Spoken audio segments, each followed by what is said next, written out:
Assalamualaikum warahmatullahi wabarakatuh. Welcome back to my YouTube channel Ildan Mancing. Oke, kali ini saya akan memberikan informasi kepada kalian tentang fakta-fakta ikan sapu-sapu yang perlu kalian ketahui. Oke, langsung aja simak videonya. Siapa yang belum mengenal ikan sapu-sapu? Ikan ini cukup populer di kalangan orang-orang yang hobi merawat ikan di akuarium. Ikan ini sesuai dengan namanya, sapu-sapu. Jadi dia lebih dominan bersih-bersih ya. Jadi dia sebagai ikan yang bekerja untuk bersih-bersih dan sering dimanfaatkan untuk membantu menjaga kebersihan akuarium. Di sisi lain, dalam beberapa kasus daging ikan sapu-sapu sering dimanfaatkan sebagai bahan baku pembuatan makanan, seperti siomay contohnya. Nah, apakah aman? Simak ulasan fakta seputar ikan sapu-sapu berikut. Fakta yang harus kalian ketahui adalah bukan asli Indonesia. Jadi ikan ini bukan asli dari Indonesia. Ikan sapu-sapu dapat ditemukan secara alami dalam perairan tawar dan payau yang berasal dari sungai-sungai hutan Amazon di Amerika Selatan. Jadi ikan ini ada di Amerika Selatan. Entah bagaimana bisa sampai ke Indonesia dan banyak banget di Indonesia ya. Ya, itu mungkin dari perairannya berjalan atau ada yang membawa dari Amerika ke sini gitu ya. Dan ikan ini termasuk dalam famili Loricariidae. Ikan sapu-sapu dikenal dengan banyak nama sih, tapi yang paling terkenal tuh sapu-sapu di Indonesia ya.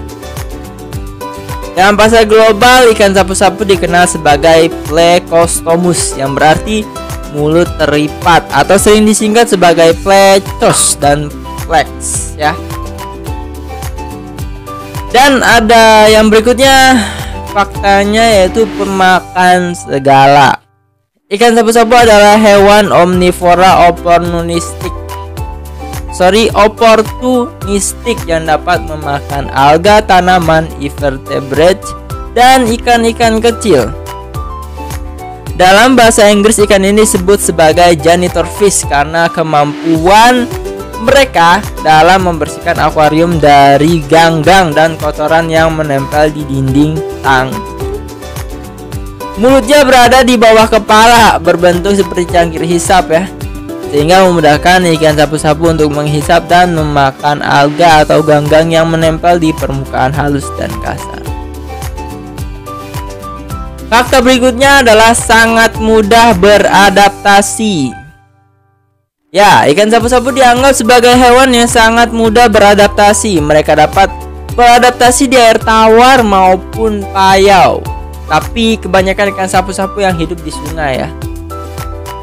Ikan sapu-sapu dapat bertahan hidup di sungai yang mengering juga. Mereka dapat bernapas melalui kulitnya.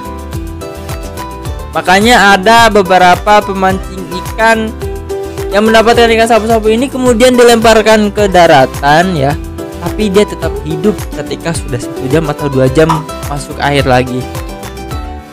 Nah, mereka itu dapat bernapas melalui kulitnya.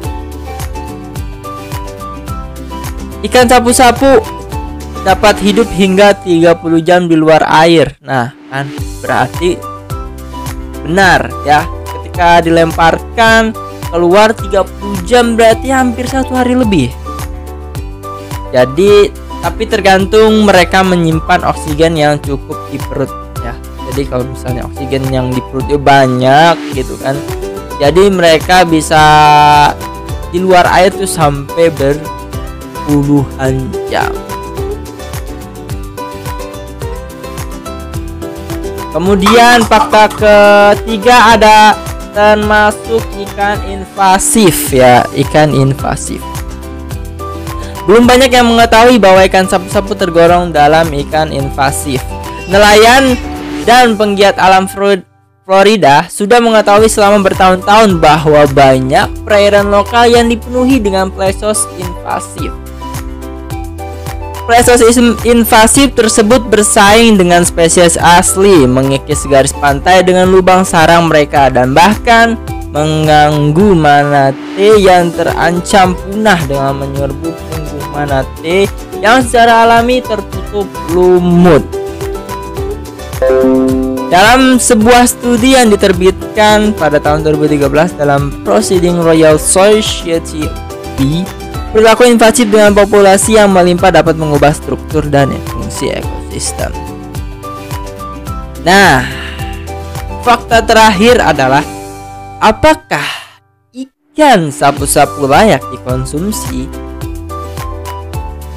Ikan sapu-sapu sebenarnya bisa dikonsumsi, namun sebelumnya perlu diketahui asal penangkapan ikan sapu-sapu tersebut. Jadi ikan sapu-sapunya itu harus diketahui dari mana penangkapannya. Ikan sapu-sapu yang berasal dari perairan yang bersih dan hasil budidaya gitu ya, di misalnya nih, yaitu ini ikan sapu-sapu terus kita melihara sendiri, jadi kita tahu apa itu makanannya ya. Nah, itu bisa kita makan tanpa khawatir. Namun jika ikan sapu-sapu berasal dari perairan yang tercemar dan penuh polusi, maka sebaiknya tidak dikonsumsi. Jadi kalian bisa bisa mengkondisikan ya. Jadi kalau mau makan itu ya lihat kondisinya. Kalau misalnya ada di kali, sungainya itu pekat, banyak kotorannya, kotoran besi-besi gitu kan, nah itu sebaiknya jangan dikonsumsi karena dia itu pemakan segala. Jadi kalau ada besi, ada apapun itu dimakan, nanti bagi tubuh kita itu tidak baik gitu. Laksmi Nurul Ismi DKK melaporkan hasil penelitian terkait ikan sapu-sapu dalam presentasinya yang berjudul The Content of Heavy Metals in Plecostomus Floricariidae from the Ciliwung River, Jakarta, Indonesia. Jadi ada seorang kakak yang bernama Laksmi Nurul Ismi DKK, yaitu melakukan penelitian ya. Ismi DKK melakukan analisis dan pengamatan konsentrasi logam berat seperti timbal, Pb, merkuri, Hg, dan kadmium CD yang terkandung dalam tubuh ikan sapu-sapu yang hidup di Sungai Ciliwung, Jakarta berdasarkan makalah yang dipresentasikan pada tahun 2019 tersebut. Jadi kakak ini menemukan bahwa ada logam berat yang terdapat pada ikan sapu-sapu yang berada di Sungai Ciliwung. Jadi dia teman mencari ikan yang ada di Ciliwung, ikan sapu-sapu ya maksudnya di sini. Kemudian dia bedah dan untuk penelitian, dan ternyata ada banyak logam beratnya. Diperoleh hasil bahwa konsentrasi logam berat pada ikan sapu-sapu di Sungai Ciliwung melebihi batas maksimum standar. Jadi ada maksimumnya ya. Jadi misalnya dalam ikan itu ada sedikit, itu mungkin boleh-boleh aja, tapi ini sudah melebihi batas minimum standar. Ya tahu sendiri di Jakarta itu kan banyak sampah yang dilempar begitu aja kan, banyak besi, berkarat dan segala macamnya. Selain itu konsentrasi PB, Hg, dan CD selalu meningkat dari 2009, 2013, dan 2017, dan telah melampaui batas maksimum standar layak konsumsi status produk daging dan perikanan. Sehingga berdasarkan hasil analisis tersebut, Ismi DKK menyimpulkan bahwa ikan sapu-sapu di Sungai Ciliwung tidak layak konsumsi. Jadi di sini yang bisa kita simpulkan adalah ikan sapu-sapu itu boleh dimakan asal ya, tanda kutip, asal ikan itu adalah ikan konsumsi atau berada di tempat yang bersih. Seperti itu ya. Apabila tempatnya kotor seperti di got atau di kali yang banyak sekali besi-besinya gitu ya, baiknya jangan dikonsumsi. Seperti itu. Tapi kalau kalian melihara sendiri di rumah gitu ya, itu bisa kalian gunakan maksudnya dimakan. Oke, mungkin itu aja informasinya. Wabillahi taufiq wal hidayah. Wabillahi taufiq walhidayah. Wassalamualaikum warahmatullahi wabarakatuh.